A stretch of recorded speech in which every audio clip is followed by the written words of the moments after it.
Cumprimento aos irmãos e irmãs, na gloriosa paz de nosso Senhor e Salvador Jesus Cristo. Amém. Paz que é possível através da sua morte e da sua ressurreição, do sangue derramado na cruz, que nos lavou e nos purificou de todo pecado. Amém.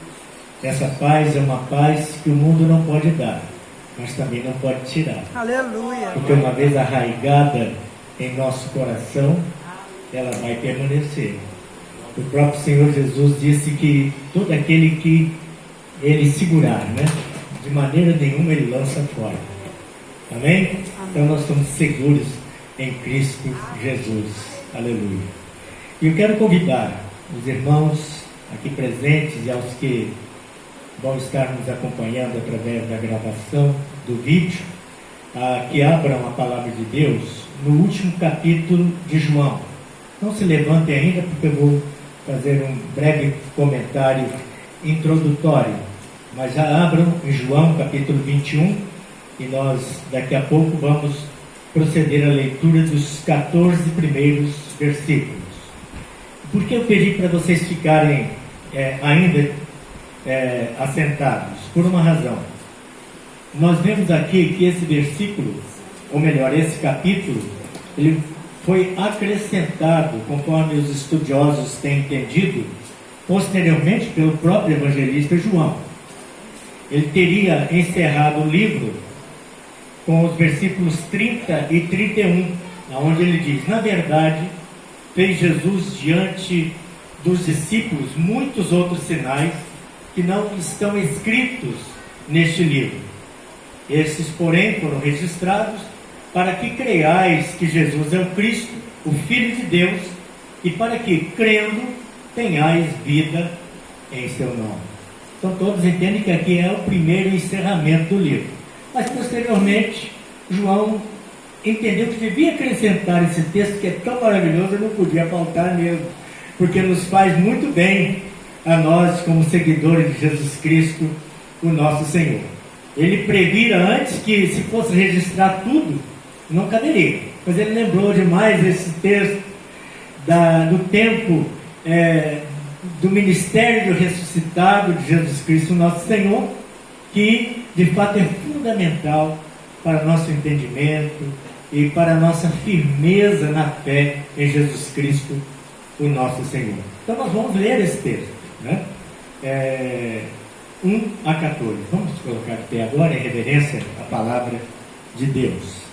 Então, querido, nós vamos ler a tua palavra. Pedimos a instrução, a direção do Espírito Santo, para que a leitura já nos faça muito bem e a compreensão da mesma através da explicação da tua palavra. Nós te rogamos essa bênção em nome de Jesus. Amém. Depois disto, tornou Jesus a manifestar-se aos discípulos junto ao mar de Tiberíades, e foi assim que ele se manifestou. Estavam juntos Simão Pedro, Tomé, chamado Dídimo, Natanael, que era de Caná da Galileia, os filhos de Zebedeu e mais 2 dos seus discípulos. Disse-lhe Simão Pedro: vou pescar. Disseram-lhe os outros: também nós vamos contigo. Saíram e entraram no barco, e naquela noite nada apanharam. Mas ao clarear da madrugada, estava Jesus na praia. Todavia os discípulos não reconheceram que era ele. Perguntou-lhes Jesus: filhos, tendes aí alguma coisa de comer? Responderam-lhe: não. Então lhes disse: lançai a rede à direita do barco e achareis. Assim fizeram, e já não podiam puxar a rede, tão grande era a quantidade de peixes. Aquele discípulo a quem Jesus amava disse a Pedro: é o Senhor. Simão Pedro, ouvindo que era o Senhor, cingiu-se com sua veste, porque havia se despido, e lançou-se ao mar. Mas os outros discípulos vieram no barquinho, puxando a rede com os peixes, porque não estavam distantes da terra, cerca de quase 200 côvados, e para quem sabe referência de côvado, né? Que são equivalentes a 45 centímetros, vamos considerar 50, aproximadamente 100 metros da praia, tá bom? Ao saírem em terra, viram ali umas brasas e em cima peixes, e havia também pão. Havia também pão. Disse-lhe Jesus: trazei alguns dos peixes que acabaste de apanhar. Simão Pedro entrou no barco e arrastou a rede para a terra, cheia de 153 grandes peixes, e não obstante serem tantos, a rede não se rompeu. Disse-lhes Jesus: vinde, comei.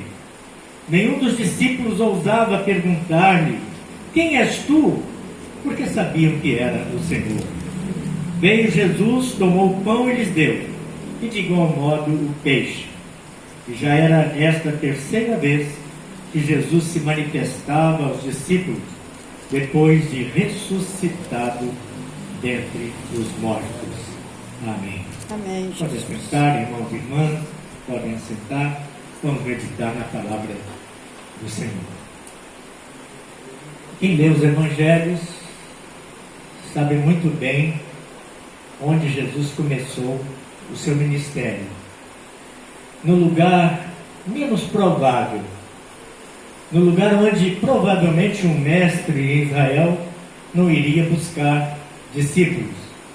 Ele começou no lugar mais pobre, no lugar mais desprezado, mais rejeitado, que era a Galileia, lugar onde os judeus tinham preconceito com relação a eles, por causa da pluralidade religiosa, e mesmo aqueles que praticavam o judaísmo tinham algumas misturas, algum sincretismo com outras religiões. Era um lugar onde, na verdade, a vida religiosa era muito pouca, e as pessoas muito simples, pobres. E foi exatamente nesse lugar que Jesus começou o seu ministério e recrutou os seus discípulos, com pessoas que também, certamente o mestre não ia chamar, porque geralmente eles preferiam pessoas que vinham do meio dos fariseus, doutores da lei, sacerdotes, pessoas que tinham já uma afinidade com a vida religiosa e que podiam aprofundar os seus conhecimentos e também se tornarem mestres e assim ensinar a outros. Essa seria, digamos, a lógica mais natural. Mas Jesus foi buscar odres novos. Ele não quis odres velhos. Odres velhos se rompem quando se coloca um vinho novo. Ele não suporta. Ele foi procurar pessoas toscas, simples, indoutas, emocionalmente instáveis, pessoas que nenhum psicólogo ia recomendar para fazer parte de uma equipe. E eu louvo a Deus por isso, sabe, irmão? Porque assim eu posso entender porque Jesus me chamou. Aleluia. Né? Porque eu sou um desses, gente do povo, gente simples, incapaz, mas que o Senhor chama e capacita. Amém? Então ele foi buscar pescadores, homens acostumados à dureza, à dificuldade, ao trabalho muitas vezes sem gratificação, que era o trabalho de pescar. Mas esses, exatamente nas mãos do oleiro, puderam ser moldáveis e transformados em discípulos, em apóstolos, em aqueles que verdadeiramente se tornaram suas testemunhas da ressurreição de Jesus Cristo nosso Senhor. E eu acho extraordinário esse texto, porque foi justamente no mesmo local onde Jesus chamou os discípulos, e que ele agora volta como ressuscitado, e os encontra em um momento de perda de esperança, de tristeza, envergonhados. Um deles, Pedro, havia negado Jesus. Certamente ele não se achava digno de continuar no ministério da pregação da palavra, do anúncio do Evangelho de Cristo Jesus, porque ele negara Jesus. E ele Então tomou uma decisão: eu vou pescar. E ali então no lago de Tiberíades, também chamado de Mar da Galileia, porque era um lago muito grande e importante economicamente para aquela região, Mar da Galileia, Mar de Tiberíades, né? Então nós vemos que eles voltam para pescar. E não foi só uma decisão de Pedro, os outros o acompanharam, voltando à sua antiga profissão. Digamos assim que eles voltaram ao ponto de origem, depois de terem sido ascendidos à estatura de pescadores de homens. E é interessante que foi exatamente no momento como este, nos reporta Lucas, em Lucas capítulo 4, quando eles estavam pescando e não conseguiram pegar nada, que Jesus chamou, Jesus realizou ali o milagre, né? Fazendo com que os peixes vinham sobre a palavra de Jesus, né? Pedro e os discípulos foram pescar e conseguiram uma grande pescaria. Foi numa circunstância como essa que Jesus os acendeu, dizendo: doravante sereis pescadores de homens. Eles cresceram com Jesus no entendimento do Evangelho, foram ensinados, mas agora eles estão em declínio e voltam à sua antiga profissão. E Jesus os encontra de novo para os restaurar. Aleluia. O ministério do ressuscitado é exatamente o ministério de restauração. Aleluia. Restaurou a alegria de Maria Madalena. Restaurou a esperança nos caminhantes de Emaús. E agora Jesus, num relacionamento discreto, amável, carinhoso, ele restaura a vida de Pedro e dos seus discípulos e coloca de novo na jornada, coloca de novo na missão, reforma o chamado.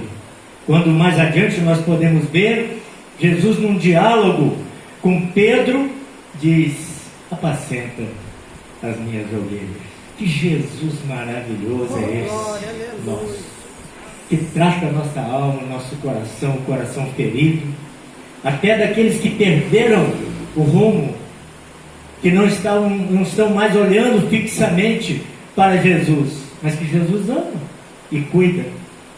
E é interessante, irmãos amados, que eles declararam: vamos pescar. E mais uma vez uma pescaria sem sucesso. E olha que não eram esses pescadores de primeira viagem, como eu, não sou pescador, sou muito ruim. A banda pesca melhor que eu, né? Muito ruim mesmo para pescar, pesca física lá, né? E eles nada apanharam, apesar de toda a sua experiência, de saber a lua certa, a hora certa. Era comum eles pescarem de noite, eles estavam ali de noite pescando, e nada apanharam. E é então que entra em cena Jesus Cristo, o nosso Senhor, no clarear da madrugada. O choro pode durar uma noite, mas a alegria vem pela manhã. Amém? Estavam na praia, todavia os discípulos não reconheceram que era ele. Nós já temos falado aqui no Evangelho que a pessoa de Jesus não tinha uma expressão fisionômica que pudesse saltar aos olhos. Era uma pessoa comum do povo. Tanto que em alguns momentos ele podia passar no meio do povo sem ser reconhecido. Poderia ser interpretado que era uma outra pessoa. O profeta disse: nenhuma beleza víamos para que dele nos admirássemos. Então não tinha nada em especial na sua fisionomia que chamasse a atenção. E agora, tendo um corpo glorificado, tornou-se ainda mais difícil reconhecer Jesus. Não é a primeira vez que ele aparece e não é reconhecido. Mas acima de tudo, o que impede, na verdade, reconhecer Jesus é o ceticismo, é não crer nas suas promessas, ou estar acabrunhado, triste, como estava Maria Madalena, e que não fora capaz de ver que Jesus estava ali em frente dela, e só o reconheceu quando ele falou o seu nome, Maria, né? E esse som lhe foi peculiar. Aleluia. E ela então ouviu a voz do seu pastor e falou Rabone, reconheceu Jesus, né? Então mais uma vez eles não reconheceram Jesus. Quem na verdade reconheceu foi João, o discípulo amado, aquele que tinha mais intimidade com ele, né? E ele reconheceu Jesus. E quando Jesus chega, ele pede: tendes aí alguma coisa de comer? E eles declararam não. Não é que Jesus não tivesse qualquer providência, tinha, nós vamos ver daqui a pouco, que ele tinha já uma providência para ele. Mas ele queria ter aquele encontro, aquele diálogo e a oportunidade de tratar a emoção dos seus discípulos e fazer com que eles recobrassem a alegria, a confiança e a certeza de que o seu perdão é completo, irmão. Como foi declarado aqui, aquele de perdão declarado no alto do Calvário: perdoa-os porque não sabem o que fazem. Esse Senhor que conhece as nossas limitações, que sabe que somos pó e que estamos sujeitos em algum momento desviarmos do propósito de Deus na nossa vida. E Jesus está tratando os seus filhos. Tendes alguma coisa de comer? E eles então declararam a impotência deles, e tendo pescado toda a noite, nada apanharam. Mas Jesus diz: lançai a rede do barco, à direita do barco, e achareis. Está ali que se conhece a geografia do mar, e que sabe onde estão concentrados os cardumes, né? Jesus agora, com o corpo glorificado, ele é capaz de detectar, de perceber, de saber onde está o lugar adequado para pescar. Muitas vezes nós, como missionários, como servidores de Jesus na missão, também não sabemos, e preciso que o Senhor nos aponte. Lembra de Paulo? Paulo estava para sair em missão, tinha um projeto de missão. No entanto, um varão macedônio tocou em seus ombros, né? E disse: passa a Macedônia e ajuda-nos. E essa mudança, diz o texto, que foi através do Espírito Santo de Deus. O Espírito Santo de Deus o barrou de seguir naquela direção, para seguir na direção que Deus queria que ele fosse, para realizar a sua missão e realizar com sucesso. Muitas vezes, irmãos amados, nós temos boa vontade, desejo de realizar a obra do Senhor, mas não vamos na direção que Jesus está apontando. E Jesus então declara: lançai a rede à direita do barco e achareis. E assim fizeram, e já não podiam puxar a rede, tão grande era a quantidade de peixes. E como eu disse, João, né, o discípulo amado declara: é o Senhor. O discípulo amado é o escritor do livro, né? Ele não cita o seu nome, por modéstia típica de quem está escrevendo, né? Mas ele cita algo que identifica João, que João era o discípulo amado de Jesus, que inclusive na ceia do Senhor, a última ceia, reclina a sua cabeça sobre os ombros de Jesus. Tal era esse nível de intimidade que João tinha, e ele o reconheceu. É o nosso Senhor. E Simão Pedro, que estava preparado para a pesca, e o pescador não vai ao mar com muita roupa, ou nu, ou com apenas um pedaço de pano cobrindo a sua nudez, percebendo, se despide em reverência à pessoa de Jesus Cristo, nosso Senhor.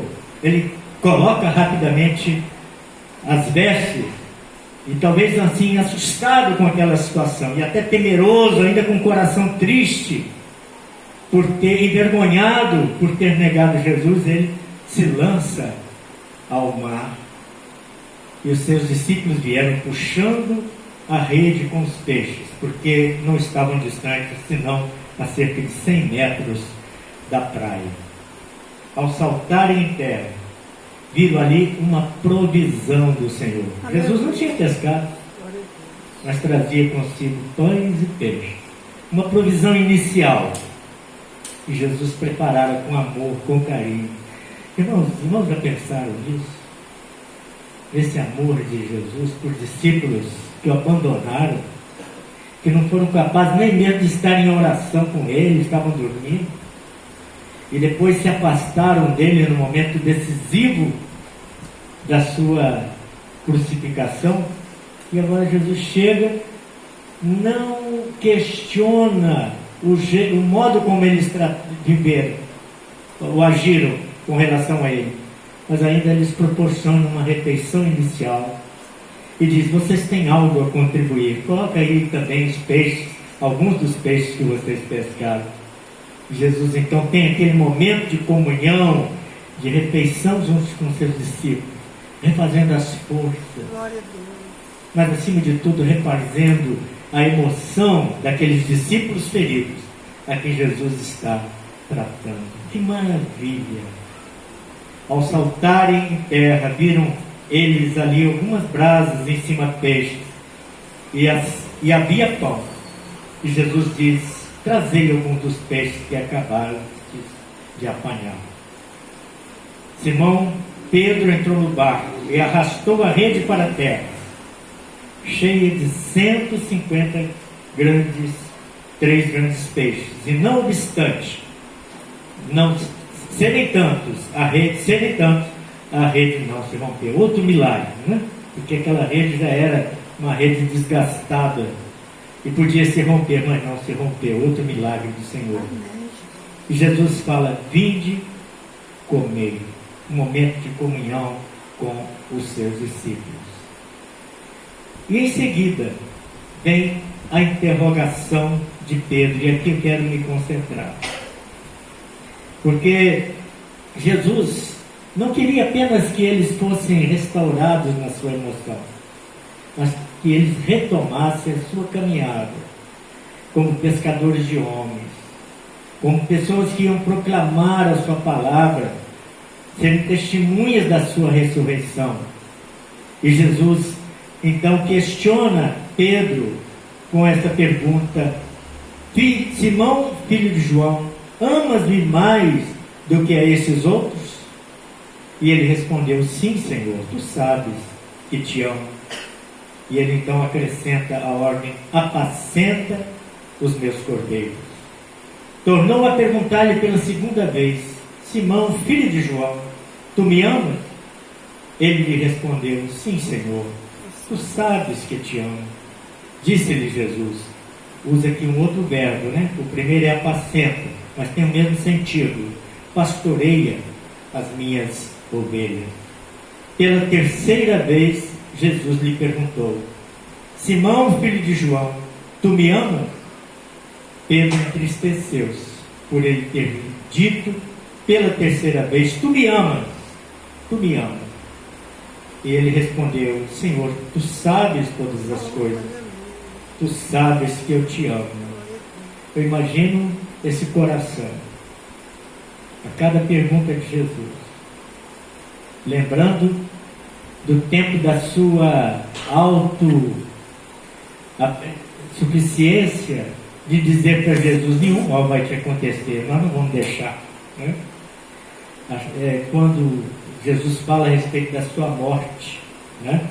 E Jesus falou para ele: 3 vezes me negarás até que o galo cante.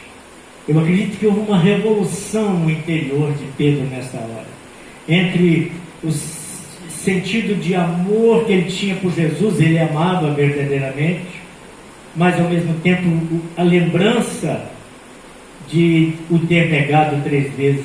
E agora Jesus pede que ele afirme 3 vezes que ele o amava.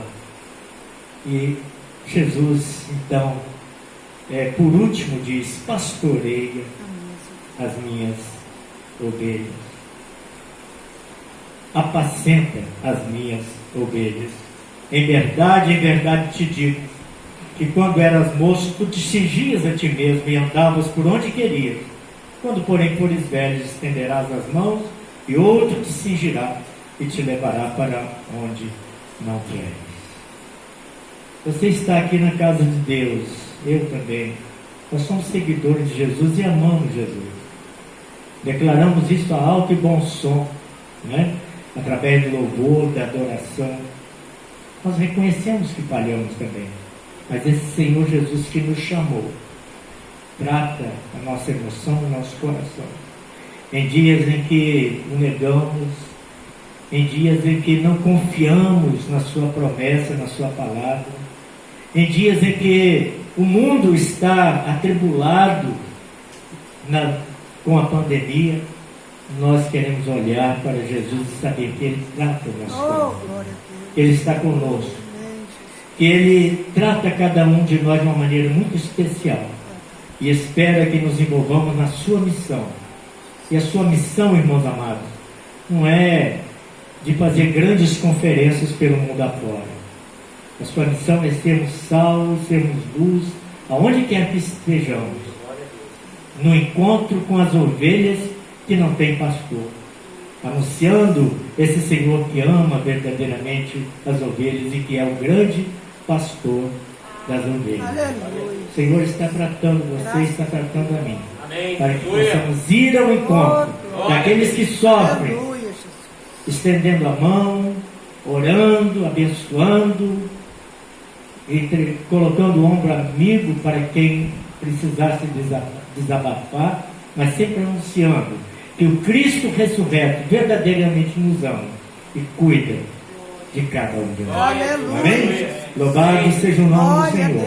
Deus. Que seja esta a sua experiência. Glória a Deus. Curva a sua fronte agora.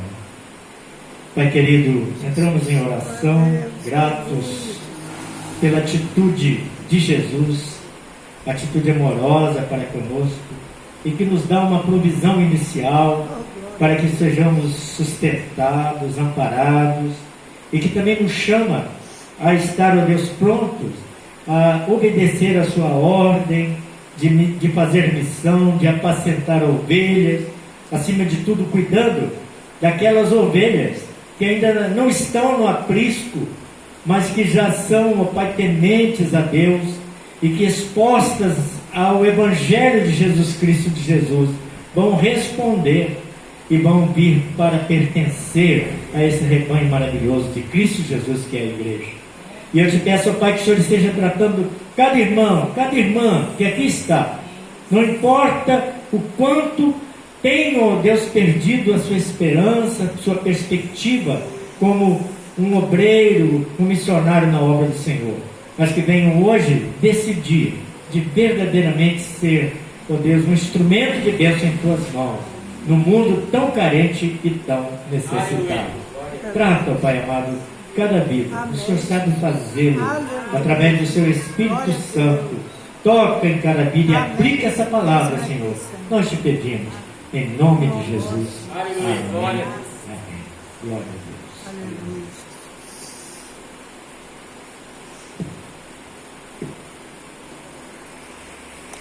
Queridos, pastor